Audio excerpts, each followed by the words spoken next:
So hi guys, welcome to the next video. We'll be talking about principal of natural justice. उसमें क्या क्या included होता है हमें ये देखना पड़ेगा। ये एडमिन लॉ का बहुत ही इंपॉर्टेंट टॉपिक है। ठीक है, हर दूसरे साल में इससे क्वेश्चन आता ही आता है। Again very important, very easy as well. Admin law की चीज़ें डालनी है प्लस लॉ ऑफ आर्बिट्रेरीनेस 1921, जो अपना होली ट्राइफेक्टा है कॉन्स्टिट्यूशन लॉ का, उसको हमें यहाँ पे इंक्लूड करना है। Right, natural justice is flexible but its core is real. इस बात का ध्यान रखना है, ये आपकी ओपनिंग लाइन भी बन सकती है। ठीक है, तीन इसमें दो इंपॉर्टेंट मैक्सिम्स है, नीमो जुडिक्स इन कॉजस हुआ। Right, no one should decide a matter affected by disqualifying bias, मतलब ठीक है, ऑडियो अल्टर्न पार्टर notice disclosure opportunity to answer meaningful participation. ठीक है, थर्ड इज रीजंस कि principle of reasonableness should always be in an order, it is very important to have that. Right, prejudice नहीं होना चाहिए किसी भी चीज में। राइट, और कॉन्टेक्स्ट समझ के हमें उसका आंसर देना चाहिए।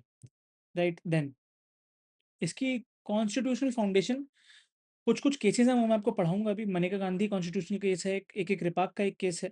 राइट, तो मैं इन दोनों की आपको जजमेंट बताता हूँ कि क्या क्या है उसमें, क्या क्या लिखा गया है।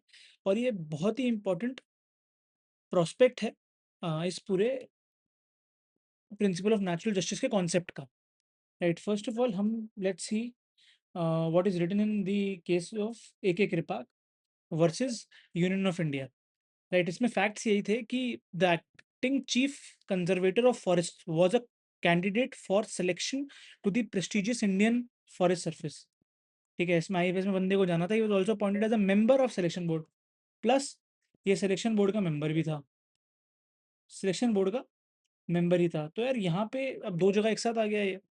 Right, although he did not sit in his own interview, he participated in the deliberation for other candidates. ये अपने में तो नहीं हुआ, लेकिन अदर कैंडिडेट्स में हो गया। इशू क्या क्रिएट हुआ, does the rule against bias apply to purely admin bodies और ओनली टू जुडिशियल और क्वासी जुडिशनल वंस।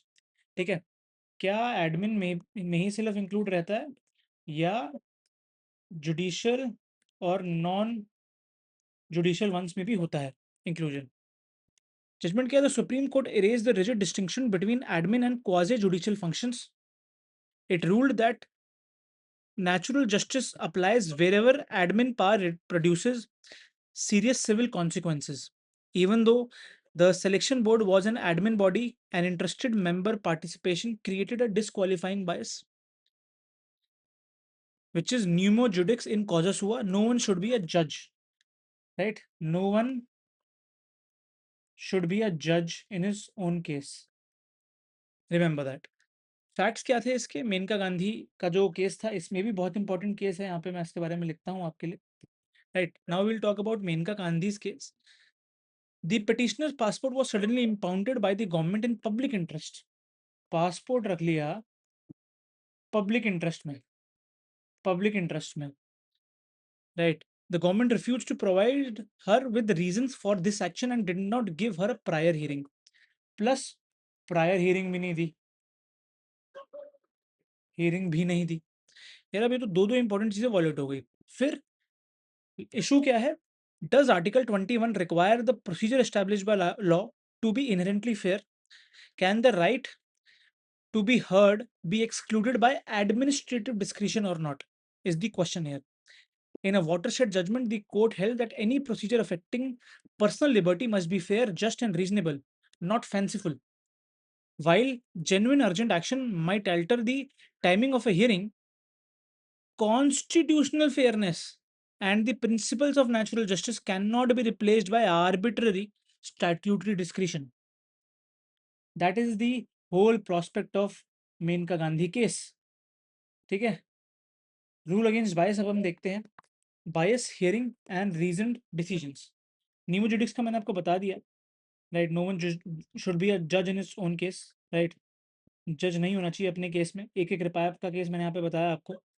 राइट, एक कृपायप यहाँ पे लिखना है। गुल्लापल्ली का भी एक केस है, वो भी मैं आपको बाद में बताऊंगा। राइट, देखिए बायस जो होता है ना, वो किसी भी तरीके का हो सकता है। यहाँ पे लिखा भी हुआ है, it can be pecuniary, personal, subject matter, departmental और पॉलिसी रिलेटेड एज वेल। सिर्फ ऐसा नहीं है कि आप इंटरव्यू के उसमें बैठ गए तो होगा, हर एक तरीके का बायस क्रिएट हो सकता है। कभी कभी पैसों के रिलेटेड भी हो सकता है, कभी कभी पर्सनल की कोई भी हो सकता है, कभी कभी इंपॉर्टेंट सब्जेक्ट मैटर का हो सकता है। राइट। डिपार्टमेंटल भी हो सकता है, एडमिन लॉ का बहुत इंपॉर्टेंट प्रोस्पेक्ट है।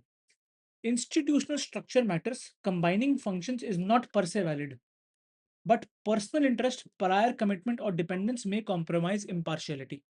ठीक है, the whole point is that impartiality impartiality should not be compromised. That is the whole point in nemo judox in causa sua. Then we have audi ultim partem, right? Adequate notice must disclose the case material and proposed action. Hearing must allow representation, rebuttal, and where fairness demands cross examination and legal assistance. तो ऑडिटल partum का ये है, plus इसमें reasonability को भी हम साथ में लेके ही चलेंगे, क्योंकि ये साथ में जुड़ के होते हैं। ठीक है, natural justice supplements procedure but can not rewrite and express constitutional exclusion at the same time to. Right, let's move on with the next one, that exclusion, prejudice and emerging judicial trends क्या क्या create हुए हैं इस चीज़ में। When procedure में change, कब कब change हो सकता है, आर्टिकल 311(2) में इसके प्रोविजन लिखे हुए हैं दैट कॉन्स्टिट्यूशनल एक्सक्लूजन्स क्या क्या हो सकते हैं। पोस्ट डिसीजनल हियरिंग का क्या कॉन्सेप्ट है यहाँ पे मैं आपको बता रहा हूँ। Is exceptional and must be prompt, independent and capable of correction. अगर डिसीजन हो गया उसके बाद हियरिंग हो रही है तो आर्टिकल 311 आता है। Express slash necessary statutory exclusion, urgent preventive action, national security, confidentiality और लार्ज स्केल डिसीजन में टेलर हियरिंग। ठीक है, क्या क्या टेलर कर सकता है हियरिंग, वो यहाँ पे लिखा हुआ है मैंने आप लोगों के लिए, आप लोग देखिएगा। Even where full hearing is modified, minimum fairness में require reasons, disclosure to the extent possible, representation और later effective review. Effective review क्या होता है? ठीक है, देखिए, अगर कोई हियरिंग चल रही है, ठीक है, और वो मॉडिफाई हो गई है, अगर मिनिमम फेयरनेस भी चाहिए तो रीजनेबिलिटी का कॉन्सेप्ट होना ही चाहिए। यहाँ पे कवि ये कहना चाह रहा है। अप्रोच क्या होनी चाहिए आप लोग, distinguish total denial of notice hearing from breach to one face it. It is important to understand that total denial ordinarily strikes the core. Inadequate opportunity may be tested for prejudice, right? Krishna Dutt Awasthi का एक और case है यहाँ पे 2025 का, मैं आपको वो भी बताता हूँ। राइट, कृष्णा दत्त अवस्थी का भी केस है, गुल्लापल्ली का भी केस मेरे को आपको बताना था, मैं आपको पहले गुल्लापल्ली जी का केस बताता हूँ। राइट, यहाँ पे गुल्लापल्ली जी, right, Gullapalli.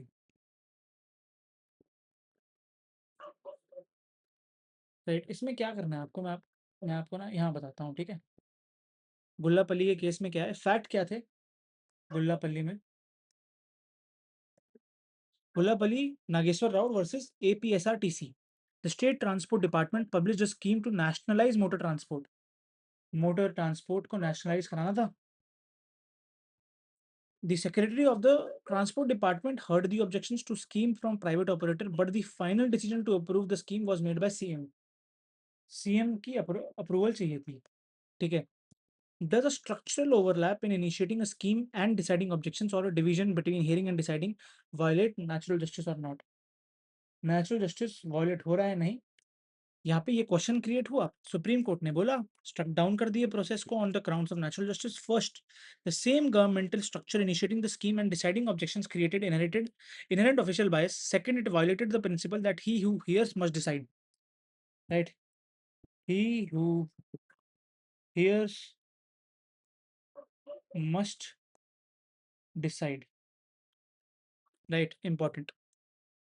Right, so this is it in this particular case. राइट, PYQ का बैंक ये रहा, मैंने आपको एक एक कृपाक बता दिया है, मेनका गांधी बता दिया है।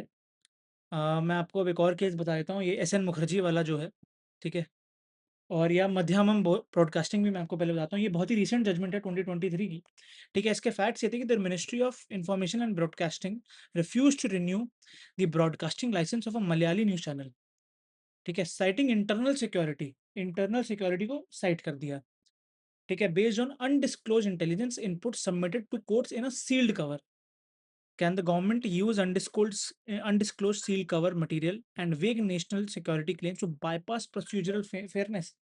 ठीक है, क्या यहाँ पे प्रोसीजरल फेयरनेस बाईपास हो सकती है? क्वेश्चन क्रिएट हुआ। The supreme court heavily criticize the sealed cover procedure, ruling that undisclosed material cannot ordinarily be used against an affected party. ठीक है, अगेन एससी ने फेवरेबल ऑर्डर पास कर दिया और ऑर्डर हमें फेवरेबल मिला इवेंचुअली। पीवाईक्यू के बैंक मैंने लिख दिए आप लोगों के लिए, आप लोग कमेंट कर दीजिएगा, मैं टेलीग्राम ग्रुप पर ये डालूंगा।